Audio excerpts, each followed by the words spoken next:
Shalom shalom, turabashuje mu izina rya Yesu, tubaye ikaze ku rubuga rwa Reba TV yacu, aho tugiye kureba indirimbo z'Imana zo kuramya no guhimbaza Imana zakunzwe cyane, byibura indirimbo yagize views miliyoni 10. Tugiye guhera ku ndirimbo ya Papi Clever na Dorcas, indirimbo yagize views miliyoni 10 yitwa Mwokozi Wetu. Iyi ndirimbo yakozwe na Papi Clever na Dorcas. Iyi ndirimbo yakunzwe cyane n'abari mu Rwanda ndetse no hanze y'igihugu, yitwa Mwokozi Wetu. Iyi ndirimbo yarakunzwe cyane ku bigaragara. Duhereye ku mwanya wa 10 tuza ku mwanya wa mbere, twasanze iyi ndirimbo yitwa Mwokozi Wetu ya Papi Clever na Dorcas. Ku mwanya wa 9 tuhasanga indirimbo ya korali Ambassadors, indirimbo yitwa Hoziyana. Iyi ndirimbo yarebwe n'abantu batari bake, indirimbo yarebwe n'abantu views miliyoni 12. Ubwo biwanye n'abantu barebye indirimbo Hoziyana. Indirimbo yagize views miliyoni 12. Indirimbo ya Ambassadors bigaragara ko iri mu ndirimbo zarebwe mu Rwanda ndetse no hanze y'igihugu. Iyi ndirimbo yitwa Hoziyana. Iyi Hoziyana ya Ambassadors bimeze neza, barimo barakora cyane nk'uko bigaragara. Ambassadors iri mu kazi. Ku mwanya wa 8 tuhasanga indirimbo yaririmbwe na Ngabo Midari wamenyekanye nka Meddy. Iyi ndirimbo yitwa Niyo Ndirimbo. Nubwo uyu muhanzi Meddy afite n'izindi ndirimbo zarebwe n'abantu benshi, ariko mu ndirimbo yakoze z'Imana, iyi ndirimbo yitwa Niyo Ndirimbo yarebwe na miliyoni 12 zirenga. Iyi ndirimbo y'umuhanzi witwa Meddy yakoze mu ndirimbo zaririmbiwe Imana.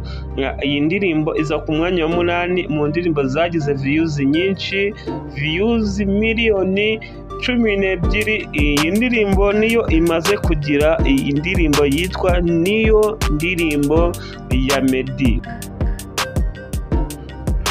Ku mwanya wa 7 izindi ndirimbo zakunzwe turasanga indirimbo ya korali Ambassadors. Iyi korali ifite indirimbo nyinshi zarebwe n'abantu barenga miliyoni 10.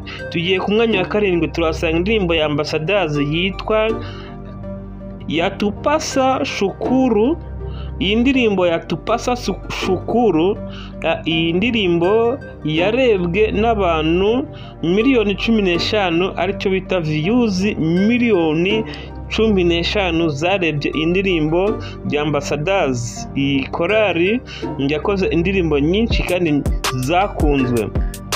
Indirimbo ya 7 nayo iri mu ndirimbo zarebwe n'abantu benshi bari mu Rwanda ndetse no hanze y'igihugu. Iyi ndirimbo yitwa Yatupasa Shukuru.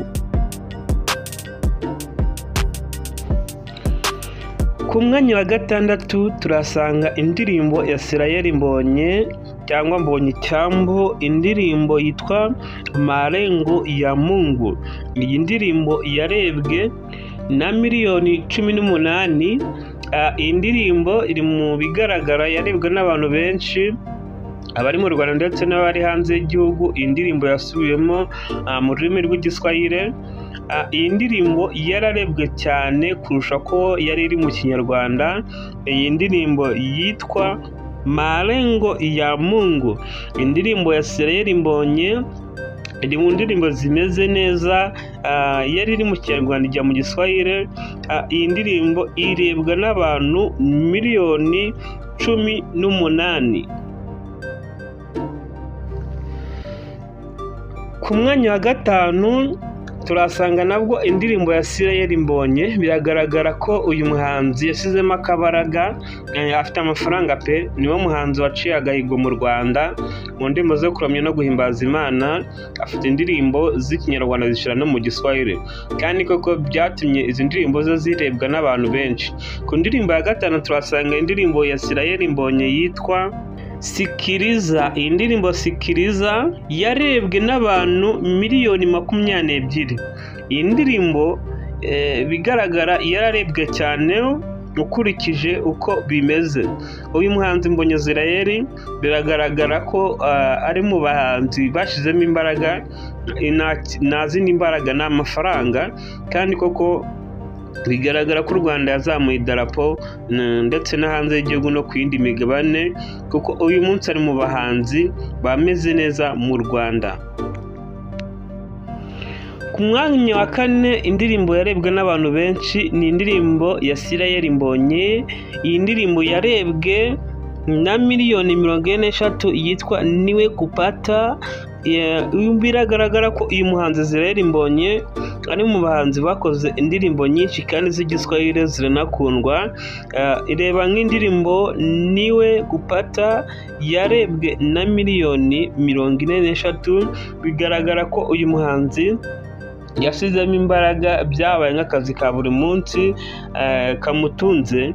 Uyu muhanzi no gushimirwa kuko yakoze akazi gakomeye cyane ko kuzamura idarapo ry'u Rwanda. U Rwanda narwo rukamenya ko mu Rwanda hari abahanzi babaramyi bakomeye nka Israel Mbonyi. Ku mwanya wa gatatu turasanga iyi ndirimbo yitwa Nitamini. Iyi ndirimbo nabwo ni umuhanzi witwa Israel Mbonyi Cyambu. Iyi ndirimbo yarebwe na miliyoni 44. Bigaragara ko uyu muhanzi yakoze akazi gakomeye cyane ko gukora akazi ko gufata indirimbo akazishira mu rurimi rw'igiswahili, kandi biragaragara ko ari icyo byatanze, zakoze umuti. Indirimbo yitwa Nitamini yarebwe na miliyoni 44. Mu bigaragara ko akazi uyu muhanzi aragakora mu ndirimbo zo kuramya no guhimbaza Imana. Tugeze ku mwanya wa kabiri. Inshuti yanjye tubana buri munsi, reba kuri phone yawe cyangwa nimba ari ubwa mbere ukore subscribe kugira ngo ujye ubana natwe, ibimenyere inshuti zawe mu gisate cy'iyobokamana. Uzajya usanga amateka utuntu n'utundi tw'abakozi b'Imana tuba dukenewe kandi uba ukeneye kumenya. Tugeze ku mwanya wa kabiri. Uyu muhanzi yarakoze cyane, yasubiyemo indirimbo nyinshi zo mu gitabo, indirimbo zo gushimisha n'indirimbo zo mu gakiza, ariko akajya n'indirimbo zo ku giti cye. Naho uyu ni Papi Keleva na Dorcas bakoze indirimbo yitwa Ameniweka Huru.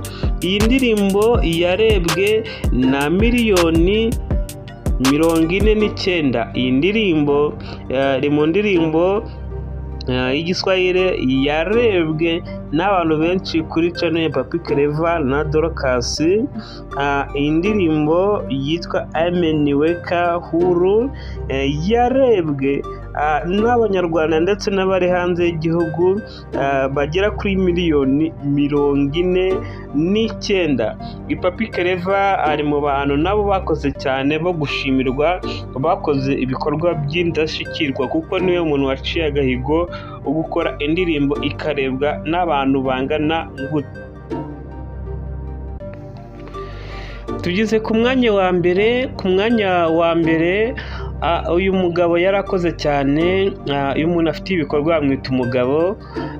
Yakoze ibikorwa bitandukanye, yakoze ibidasanzwe mu ndirimbo zo kuramya no guhimbaza Imana. Uyu muhanzi wagiye wuzuza ABK Arena buri ku mwaka ugiye kurangira, yakoze ibikorwa bidasanzwe no ku yindi migabane itandukanye. Uyu muhanzi ariho amavuta y'Imana mu bigaragara, kuko ibi bintu mu Rwanda mu bahanzi bari n'indirimbo zo kuramya no guhimbaza Imana ntabwo byari byakabaho. Uyu muhanzi ndi kumuvuga nawe reba iburyo bwawe, kora subscribe niba bwari ubwa mbere, nawe ukora iki gikorwa cy'urukundo ujye ubana natwe buri munsi kuri Reba TV yacu.